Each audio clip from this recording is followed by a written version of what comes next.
مجھے تو بہت پسند آئی. ہم سب ساتھ مل کر چلیں گے کم کی طرف. محترم دلشاد مہدوی صاحب ہمارے ساتھ ہیں. آپ کی خدمت میں سلام عرض کرتی ہوں, پروگرام میں خوش آمدید کہتی ہوں. مہمان اور مہمان نوازی آج کا ہمارا موضوع ہے.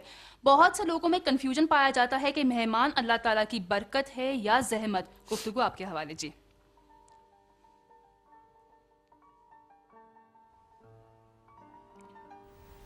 علیکم السلام ورحمۃ اللہ وبرکاتہ.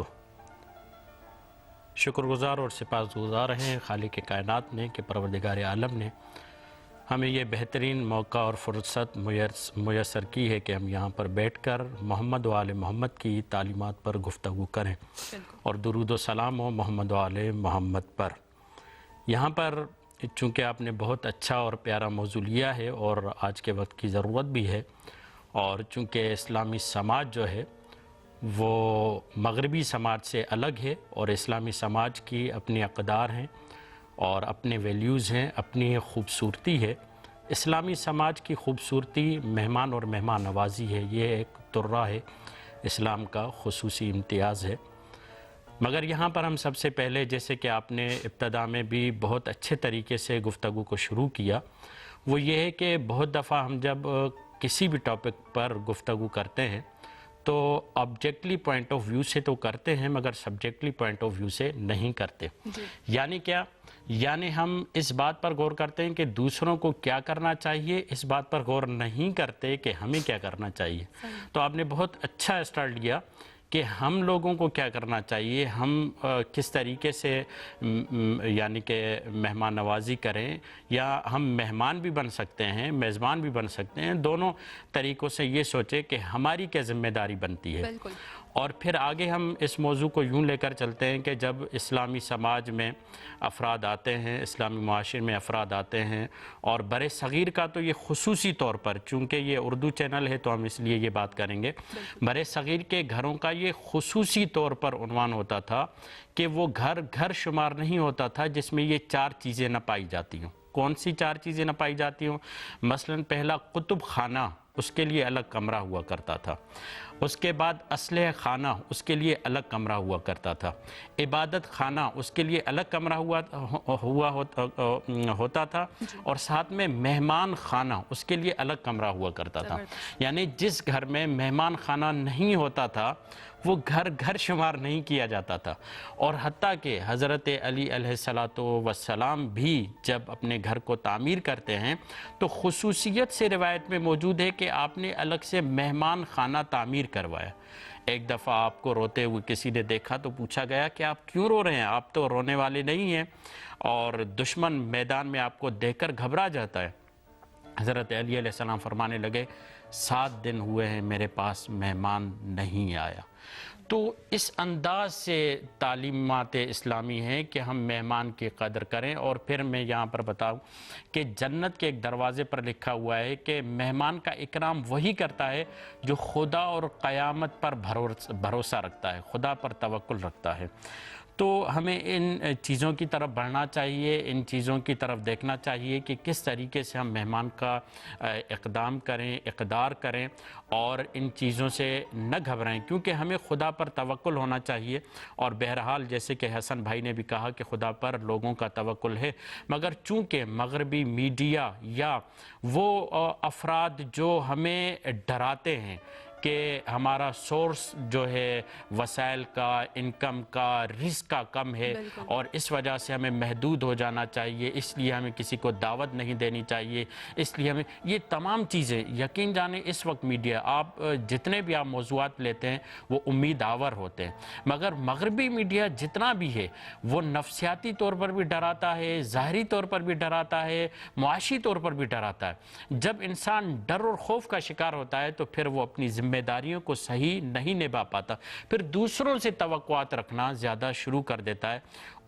اسلامی اصول یہی ہے کہ تم دوسروں سے توقعات رکھنے کے بجائے خود دوسروں کی توقعات پر اترنا شروع کرو. تعاونوا علی البر والتقوی, یعنی تم کیا کر سکتے ہو, تم سوچو, تم جی محترم دلشاد مہدوی صاحب، انشاءاللہ گفتگو آپ کے ساتھ ہم جاری رکھیں گے اور بہت ہی بہترین انداز میں آپ نے گفتگو کی شروعات کی. اور جی ہاں، مہمان اللہ تعالیٰ کی رحمت ہے. اور آج کل یہ جو مسئلے جس طرح دلشاد مہدوی صاحب نے بھی صرف اشارہ کیا، خرچہ کیا ہوگا، کس طرح سے ہم جو ہے وہ کھانا افورڈ کر پائیں گے یا نہیں کر پائیں گے، یا ہمارے خود مہینے کا بجٹ اس طرح ہے تو مہمان کو لانے کی کیا ضرورت ہے. بہت سے ایسی چیزیں جو آج کل کی ینگ جنریشن میں کہوں گی ان میں زیادہ پائی جاتی ہیں. یہ سب غربی میڈیا کی طرف سے ہی ہماری طرف آ رہا ہے، ورنہ ہماری ثقافت اور تہذیب و تمدن میں یہ باتیں کہاں. ساتھ مل کر لیں گے ہم یہاں پر ایک وقفہ اور اس کے بعد پروگرام کو آگے بڑھائیں گے. محترم ناظرین ہمارے ساتھ رہیے گا.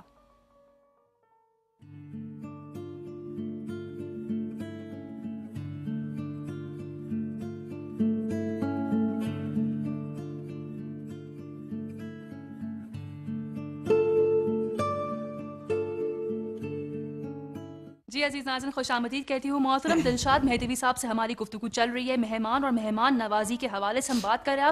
آپ سے ایک سوال پوچھنا چاہوں گی. جس طرح ہم پروگرام کے شروع میں حسن بھائی سے بھی بات کر رہے تھے کہ جب مہمان جو پہلے ایک زمانہ ہوا کرتا تھا کہ جب آپ جانا چاہیں کہیں بھی یا کوئی آپ کے گھر آنا چاہے تو یہ فون کرنے کا جو چکر تھا ہی نہیں. چاہتے تھے اور دل سے آپس میں مل کے بیٹھ کے گفتگو کی جاتی تھی. لیکن اب تو یہ وقت آ گیا ہے کہ اگر آپ کے ماں باپ بھی آپ کے گھر آنا چاہتے ہیں تو اپوائنٹمنٹ لے کے آنا پڑتا ہے. کیا کہنا چاہیں گے اس بارے میں آپ؟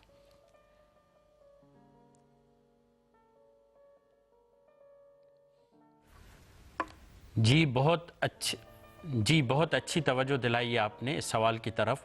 اور یہ جو آپ کا سوال ہے ہم اس کو منفی پہلو سے نہیں لیں گے، کیونکہ آج اس بات کو ہم تسلیم کریں گے کہ تمام افراد بہت زیادہ مصروف ہو گئے ہیں. اور اسلام کیونکہ انسان کی ذاتی زندگی کو بھی دیکھتا ہے، اس کی اجتماعی زندگی کو بھی دیکھتا ہے اور تمام پہلوؤں کا خیال رکھتا ہے. جہاں پر ہم مہمان کے اقدام، مہمان کے اکرام کی روایتیں دیکھتے ہیں، وہاں پر ہمیں یہ بھی تاکید کی گئی ہے کہ جب بھی کسی کے ہاں مہمان بنو تو پہلے اجازت لو. کیونکہ پہلے یہ ممکن نہیں ہوا کرتا تھا کہ آدمی جلدی دور کہیں پہنچ پائے، مثلا ایک دن میں کہیں پہنچ پائے یا 2 گھنٹوں میں پہنچ پائے. آج تو 2 گھنٹوں میں ہم پتہ نہیں کہاں پہنچ جاتے ہیں. تو ٹیلی فون کے ذریعے سے ہم اسے اطلاع دیں، اس سے بات کریں، اسے بتائیں کہ ہم آنے والے ہیں. یہ روایتوں میں تاکید ہے.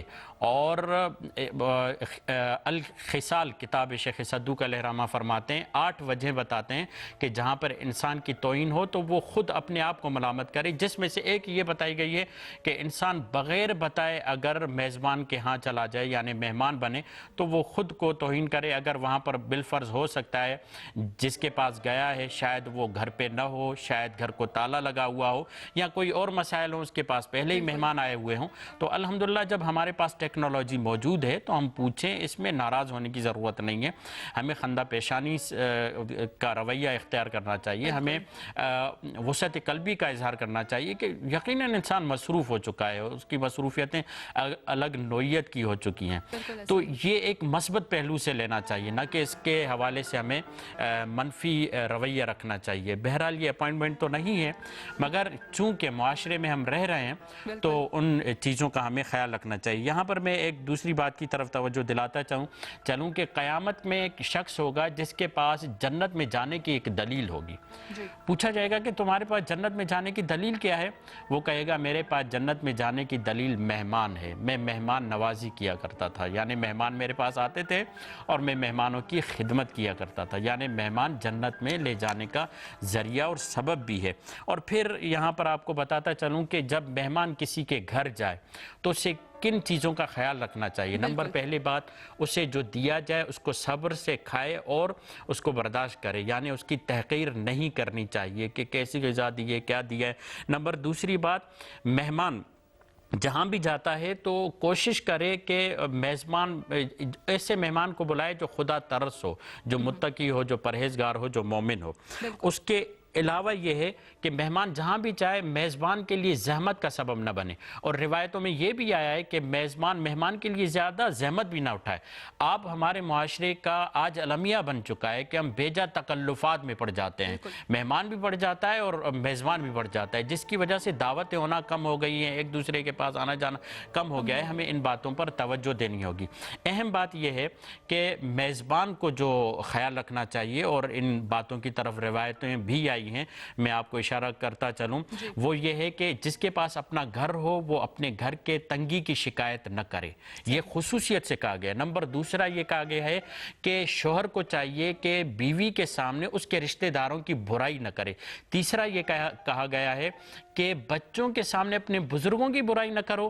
چوتھا یہ کہا گیا ہے کہ جب میزبان کے ہاں سے مہمان چلا جائے تو اسے چاہیے کہ اپنے مہمان کی برائی نہ کرے۔ یہ تمام خصوصیات اور کوالٹیز ہیں جو اسلامی معاشرہ ایک مومن سے چاہتا ہے۔ اگر میرے پاس وقت ہے تو میں دو چار اور بھی چیزیں بیان دلشاد کر مہدوی سکتا صاحب ہوں۔ آپ کا میں شکریہ ادا کرتی ہوں۔ مہمان سے کام نہیں لینا چاہیے۔ جی میں آپ کا شکریہ ادا کرتی ہوں، بہت ہی بہترین گفتگو رہی آپ کے ساتھ، اور آپ نے جو اہم نکات کی طرف اشارہ کیا، اور میرے خیال سے یہاں پر ہم سب کا یہ فرض بنتا ہے کہ ان اہم نکات پر ہم جو ہے پوری طرح عمل کریں اور مہمان کو زحمت نہیں برکت سمجھو۔ جس طرح آپ نے اس طرف بھی اشارہ کیا کہ اکثر ہم جو ہے مختلف تکلفات میں پڑ جاتے ہیں، 2-3 قسم کے کھانے ہوں وہی ایک قسم کا کھانا ہو لیکن سب پیار سے بیٹھ کے محبت